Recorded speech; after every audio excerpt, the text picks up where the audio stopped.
Ayan po, buenos dias, buenos dias. Samahan niyo po ako mga kaibigan. Tayo po may magluluto ng ulam ng mahirap. Kasi po, wala po tayong pera eh. Hindi po, magluluto po tayo ng sardinas with pitsay o pitsay with sardinas. Kaya paborito ko po kasi yung pitsay at saka sardinas kasi po masarap po yung ulam mahirap pero masarap. Ayan po, ito po ang ating bawang, ito po ang ating sibuyas, ito po ang North cubes.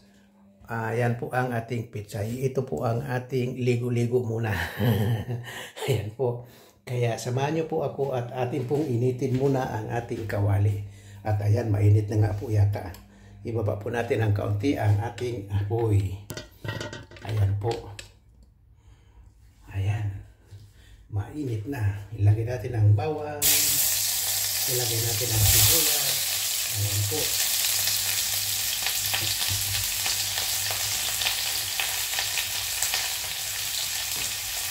Baba po natin ang kaunti ang apoy. Ayan po. Samahan niyo po ako at tayo po ay magluluto ng ating pananghalian gulay. Gulay po ang ano dito. Ayan po. Ang dami po ng sibuyas. Alam niyo po kung bakit pulang sibuyas ang ginamit ko. Kasi po malasa po yan, yung sibuyas na pula. Yan po yung ginagamit dito pagka gumagawa po tayo ng ensalada. Pero ngayon po, panggigisa ko po siya sa pitsay. Kasi po masarap nga po yan. Sabagay, lahat naman po ng sibuyas masarap. Pero ito po ang gustong-gusto ko. Ayan po. Ayan. Gisahin lang po muna natin siya.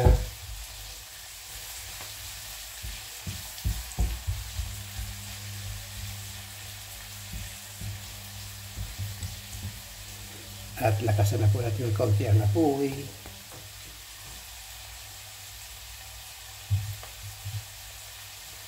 Ayan po. Medyo hintay-hintayin lang po natin siya ng kaunti na ayan po. Ayan po. Hintay po natin siya ng kaunti. Mamaya-maya ng kaunti po. Ayan po. Medyo okay na po siya. Ilagay na po natin yung ating yung pong ulo po ng pitsay na yung medyo matigas sa bandang yung pinaka niya. Medyo matigas po yun. Inuuna ko po yung ilagay bago po yung dahon. Kaya ayan po, ilagay na po natin siya kasi medyo matigas po siya. Ayan po.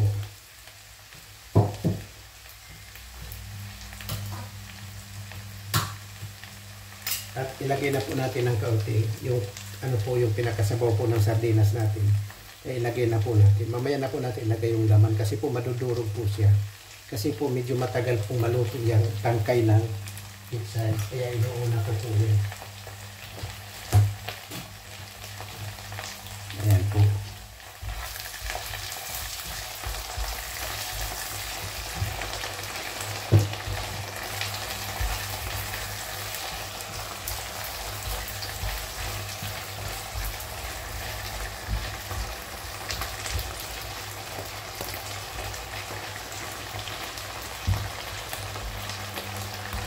Lagyan na po natin siya ng kaunting asin.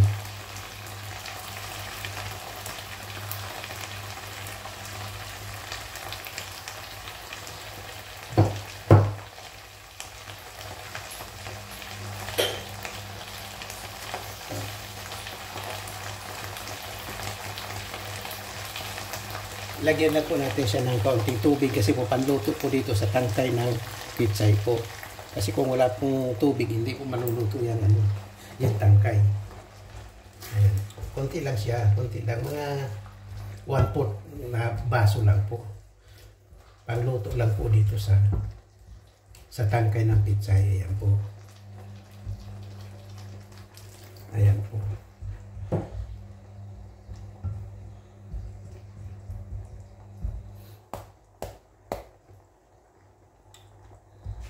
At takpan po natin siya para mas madali pong maluto.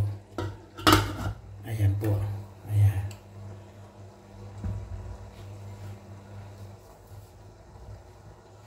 Ayan po. Mamaya-maya po silipin po natin siya uli. Ilagay na rin po pala natin tong chicken cubes para mas po niya yung katas.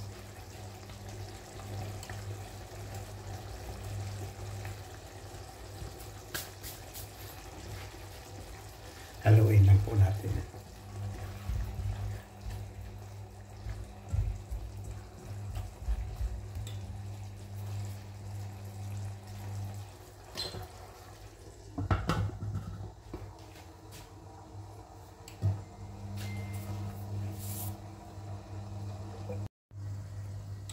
Ayan po. Tingnan po natin kung ano na ang naging itsura ng ating ginisang pichay. Ayan po.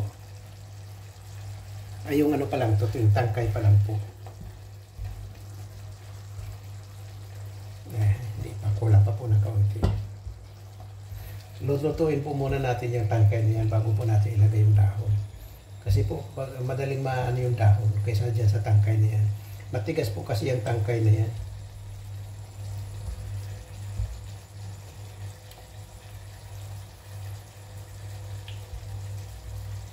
Ayan po.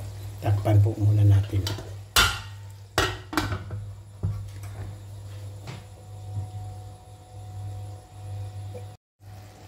Ayan po. Pwede na po. Ilagay na po natin yung kabuuan ng sardinas. Ayan po.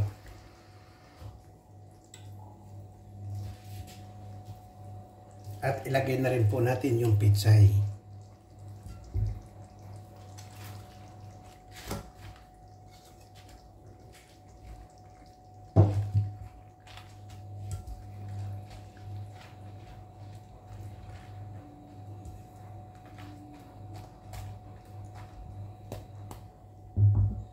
Lagyan po natin siya ng kalahating basong tubig uli.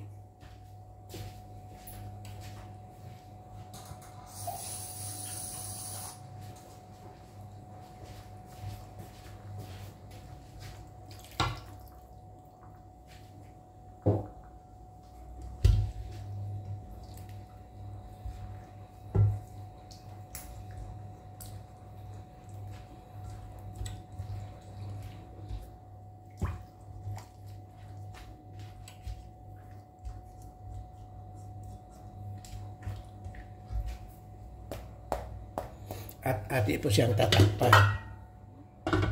Ayan po. Pagkulo niya, konting ano na lang, ayos na po. Aber, tingnan nga natin kung ano na nangyari dito sa ating sardinas na may pichay o pichay na may sardinas. Aber, mukhang okay na.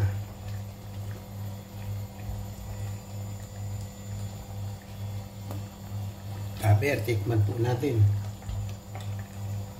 Tikman po natin at ng maibigan. Aber.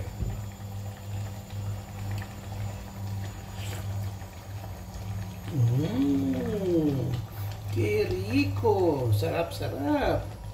Paborito ko kasi po yan. Sardinas at pichay. Ayan po. Pwede na po. Pwede na po natin patayin ang apoy.